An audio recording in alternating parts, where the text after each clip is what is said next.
This is a problem we're trying to solve. This is a case I did Thursday. It's a preoperative templating. I just put in a hip stem, and it's increasing my offset 10 millimeters. So what am I going to do about this situation? Well, I could try to select a stem with a little less offset. This stem didn't have a less offset, so I ended up using a different stem. I could have decided to medialize the socket. That'll have some consequences that we'll talk about here in just a sec.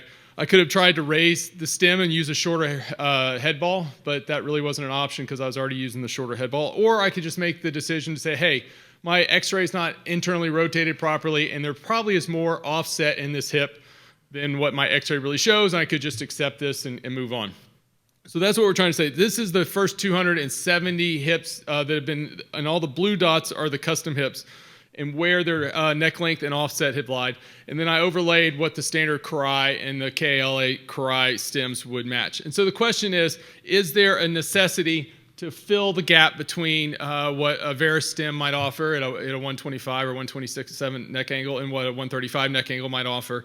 And is there enough variability in our patient's anatomy that we need a custom hip? And there might be. You can make an argument there is. You could also make an argument that there's enough flexibility in our femoral positioning that if you're smart enough, you have the right tools, you can still hit that mark with an off-the-shelf stem, but you're going to be sacrificing or making compromises in your implant positioning.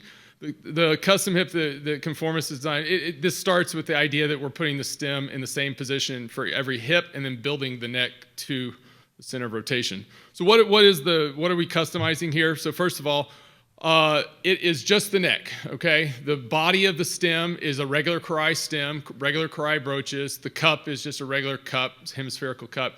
It's the neck length, and so basically the neck height, the neck offset, and the anteversion of the neck are customized for each individual patient. And so how we design this, we do ipsilateral templating, so we're not taking into the contralateral side. We had a lot of debate about that. There's just too many situations where you can't take in the contralateral side, and so when you're developing a stem like this, you have to have universal acceptable ways to do it. We do the cup and the femoral head plan to the anatomic center of rotation, and then the surgeon has the ability to add offset or leg length into the equation if they want to, but just out of the box, it's templated to anatomic center of rotation.